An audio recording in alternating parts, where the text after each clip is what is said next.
Police रेकॉर्डवरील सराईत चोरट्यानं स्वारगेट बस स्थानकावर बसची वाट पाहणाऱ्या तरुणीला ताई कुठं जायचं आहे अशी विचारपूस करून तिची दिशाभूल केली। मोकळ्या बसमध्ये नेऊन दुष्कृत्य केलं, कुणाला काही सांगितलं तर जीवे मारण्याची धमकी दिल्यानं तिनं सुरुवातीला कुणाला काहीच सांगितलं नाही।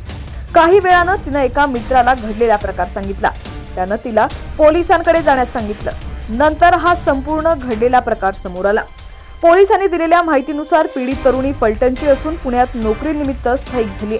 गावी जाण्यासाठी ती मंगळवारी पहाटे 4:30च्या सुमारास स्वारगेट एसटी स्थानकात आली होती। ती फलाटावर बसची प्रतीक्षा करत असताना आरोपी तिथं एरझऱ्या घालत होता। काही वेळानं आरोपीनं तरुणीशी ताई कुठं जायचं आहे असं विचारून संवाद सुरू केला। आरोपीनं ताई म्हटल्यानं तरुणीच्या मनात शंका आली नाही। फलटणला जायचं आहे असं तिनं उत्तर दिल्यानंतर त्यानं फलटणची बस दुसरीकडे लागलेली आहे असं सांगितलं। मुक्कामी बसला उशीर झाल्यानं ती दुसरीकडे उभी आहे असं सांगून तरुणानं तिला दुसऱ्या बसकडे नेण्याचा प्रयत्न केला।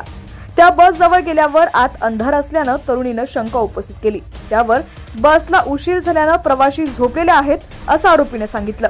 त्यानंतर त्यानं तरुणीला बसमध्ये चढण्यास भाग पाडलं। तिच्या मागे मागे बसमध्ये जाऊन त्यानं दरवाजा लावून घेतला। त्यानंतर त्यानं जीवे मारण्याची धमकी देऊन तिच्यावरती बलात्कार केला। त्यानंतर आरोपी बसमधून निघून गेला आणि तरुणीही बाहेर आली। घडलेल्या प्रकारामुळे तरुणी घाबरली होती। ती फलटणच्या बसमधून घरी जाण्यास निघाली। हडपसरपर्यंत गेल्यानंतर तिने एका मित्राला फोनवर घडलेला प्रकार सांगितला। तेव्हा मित्रानं तिला पोलिसांकडे जाण्याचा सल्ला दिला। तरुणी एसटी मधून हडपसरला उतरली।